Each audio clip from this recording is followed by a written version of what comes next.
If I had known how this would end, I would never have agreed. I would never have signed a contract. I would not have gone where even casual glances do not wander. But then everything seemed simple. Money was badly needed, and work seemed like a trivial task. Now I remember the details every day, the smells, the sounds, the trembling in my bones. It all started with one call. I was hired by a private contractor. There was almost no work in the city, construction sites were frozen, warehouses were closing. When I was offered to go down to the abandoned underground utilities in 1 month, explore the tunnels of the old mine and make a condition map, I immediately agreed. At that time, I still did not understand what their strange warnings meant. Don't lose the thread of the path. Follow only the set route. Do not deviate in any way. The first time I saw the tunnel entrance was when I arrived at the place. It looks like an ordinary abandoned mine. Rusty metal structures, concrete stairs, crumbling ceiling. However, there was one caveat. The territory was surrounded by a new fence, and guards in expensive equipment patrolled the perimeter, as if they were guarding not a mine, but a secret bunker. No one really explained what exactly I was looking for. They only said, to note what is intact, what is destroyed, and return. Before the descent, I received a backpack with instructions. In addition to the map, there were several short handwritten notes on the sheet. Do not enter the water. Don't try to open closed doors. Do not pick up found items. Is it strange? Yes. But then I just grinned. They say they're paranoid. The usual safety net for legal purposes. As I stepped down, the iron stairs creaked under my boots. The light of the lantern cut through the thick dust in the air, and every breath tasted metallic in my mouth. It smelled of wet stone, old oil stains, and something else strange, either rotten wood or mold, but much heavier, sticky. The tunnel stretched in different directions, but the route was clearly marked on the map. Go down to level -3, bypass the ring tunnel, take photos of the main intersections and return. Simple? That's what I thought at the time. On the first level, everything was pretty ordinary. Dusty corridors, rotten beams, cracked concrete walls. On the way, I took a few pictures with my camera and started descending to the second level. The temperature dropped significantly there. His breath was already coming in clouds of steam. The lantern began to catch something strange, as if patterns scratched out by claws were running along the walls. No, there's nothing supernatural.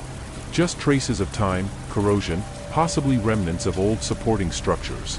But they seemed to be walking purposefully along the entire tunnel, merging into strange curves.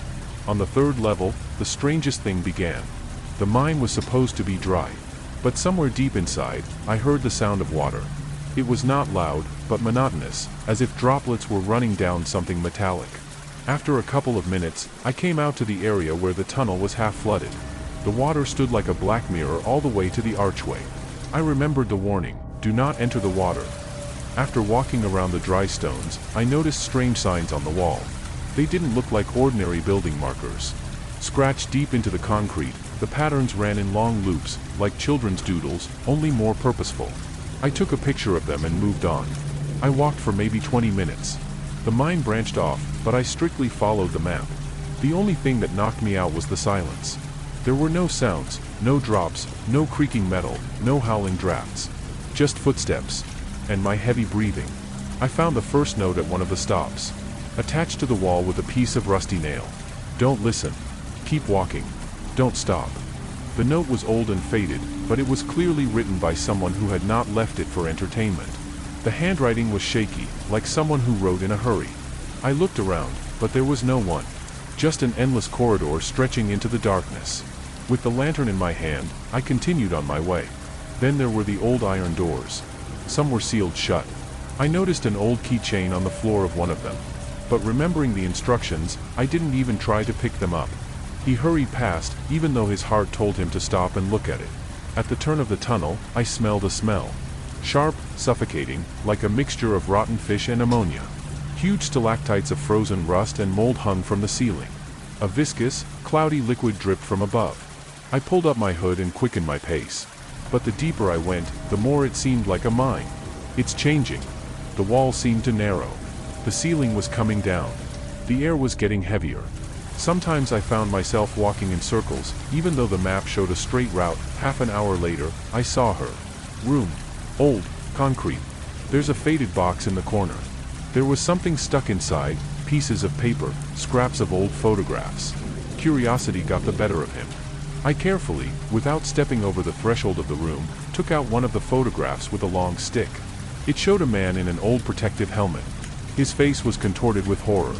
It was as if they were filming the moment when he realized that his last hour had come. I squeezed the photo in my fingers, feeling it crackle from the humidity, and abruptly shoved it into my pocket. My heart was pounding in my chest with a strange jerkiness, as if telling me to leave. We need to turn around right now and leave while we still can. But I didn't leave. Stupid stubbornness, pride, or just the fear of looking like a coward in front of myself, I don't know. I forced myself to keep going, each step being harder than the previous one. The passage was getting narrower. Sometimes I had to squeeze almost sideways between the walls, clinging with my backpack to the protruding pieces of reinforcement.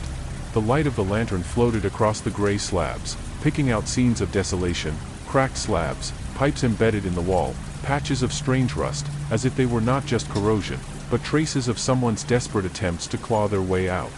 There was a dull metallic sound somewhere ahead. It was like someone had dropped a heavy piece of metal. I stopped, frozen in place, holding my breath. Silence again. It was so thick that it seemed that if you shouted, the sound would not even spread, but would simply drown somewhere in the concrete mouth of these tunnels. I walked on, turning around every couple of minutes. The feeling that someone was following me clung to my mind, even though my mind told me it was just nerves. Only fatigue and isolation do their job. I do not know how long it took before I came across the second piece of paper. He was lying right on the floor, in the dry dust. It was written in pencil, the handwriting was uneven, the lines were distorted. If you hear water where there is no water, don't go there. I raised my head. Ahead, the tunnel forked. There was a light sound of water coming from the right, drops, murmuring, as if there was a stream there. There is complete silence on the left. I squeezed the map, my route led to the left. As I turned, I noticed that the left passage looked much more ruined.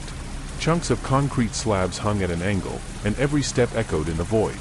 Somewhere high above the ceiling, rusty fittings creaked. As I walked forward, I could almost feel myself being crushed down by this lump of earth and concrete. Somewhere in the back of my mind, I thought, if there's a landslide now, no one will find me here. No one will even look for it. I walked another 30 meters, and the tunnel led me into a narrow, low gallery. There were old wooden crates along the wall.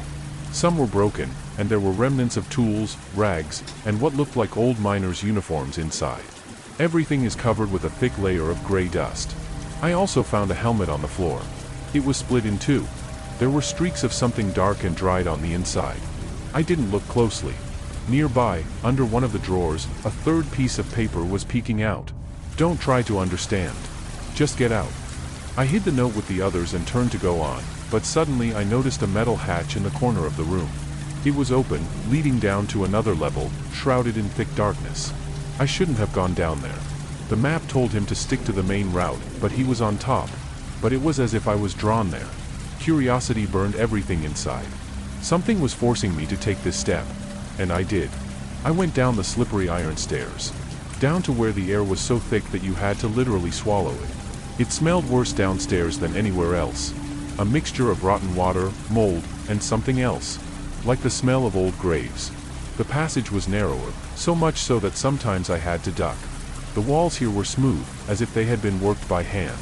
I walked at random, the flashlight picking out more and more oddities from the darkness, the remains of some kind of machinery, dilapidated carts, twisted rails.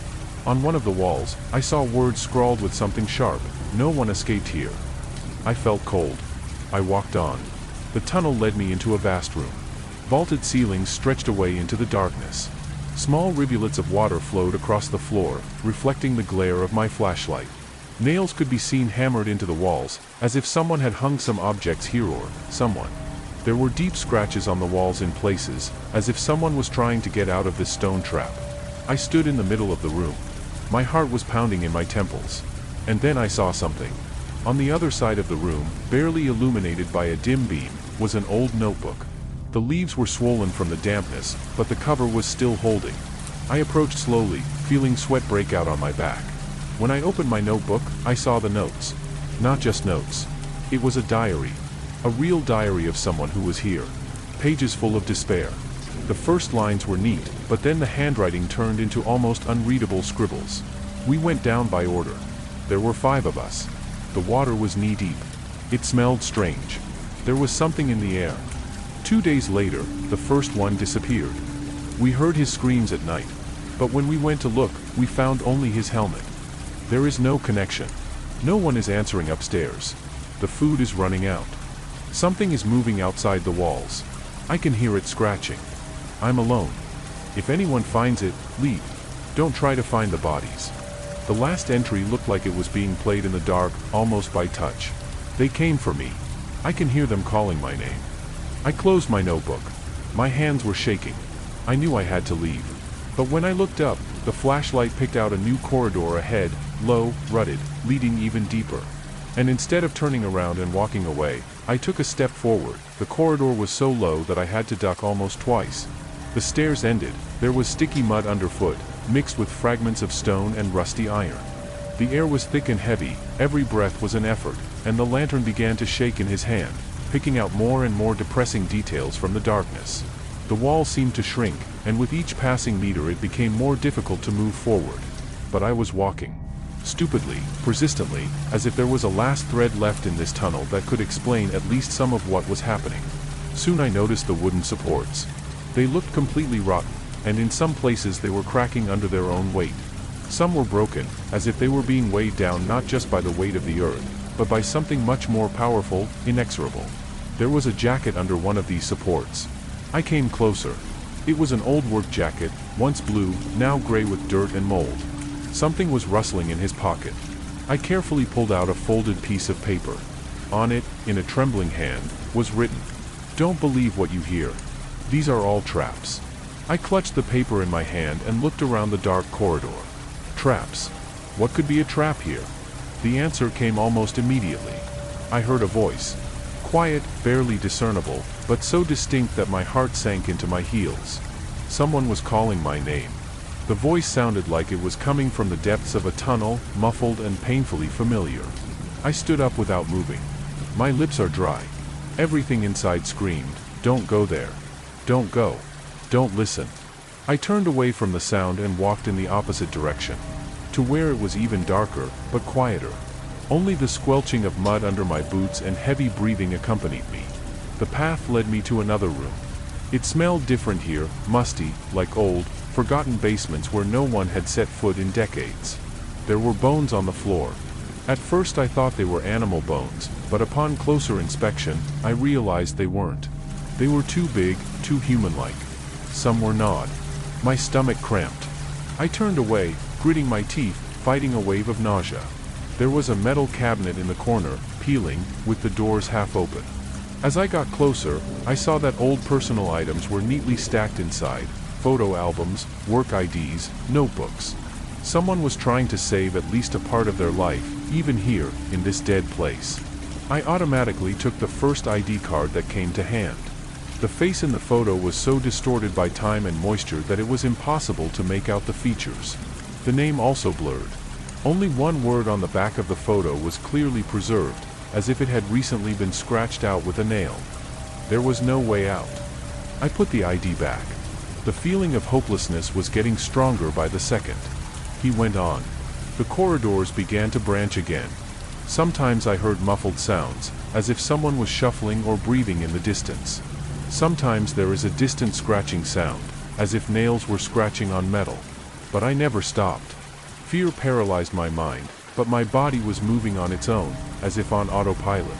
In the next tunnel, I came across an old rail truck. Inside it were barrels tied with old straps. One of the barrels was punctured, and a thick black liquid was leaking out of it, smelling so pungent that it made my head spin. I quickly covered my nose with the sleeve of my jacket and walked around the cart. The passage led to a staircase leading up. It was a chance to get out. But as I climbed the stairs, I realized that the exit was blocked. A thick concrete slab blocked the passage. On the back, someone left an inscription in chalk. "All that's left is at the bottom." I went back down. There was only one way down now. Where the ground smelled of decay, where the walls were covered with incomprehensible symbols, where the air was so thick that it seemed like it could be cut with a knife. I could barely feel my fingers, the flashlight was blinking on and off. The walls seemed to shake with each flash. But I knew it wasn't the walls. It was my consciousness that was starting to fail. At the bottom of the tunnel, I saw another door, an old metal one, half rusted. There was a sign on it, but the letters had been erased beyond recognition. The door was ajar. Beyond it, total darkness began. I stood in front of her. Every instinct inside me screamed, demanding to turn back, to find another way. But I knew there was no turning back. I pushed the door open with my shoulder and went in. The room was huge. Old, sagging wires hung from the ceiling. Tables and chairs were overturned in the corners. There was another notebook in the center.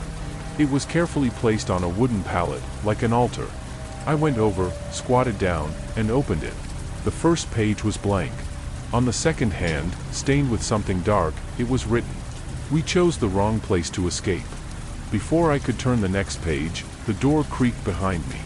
Slowly, with a dragging sound, as if someone was slowly, methodically closing it. I whirled around. But there was no one there. Just an empty room. And now the door is locked. I looked at the notebook again. And then I realized it wasn't a diary. It was a confession. A chronicle of the last hours of those who once tried to hide here.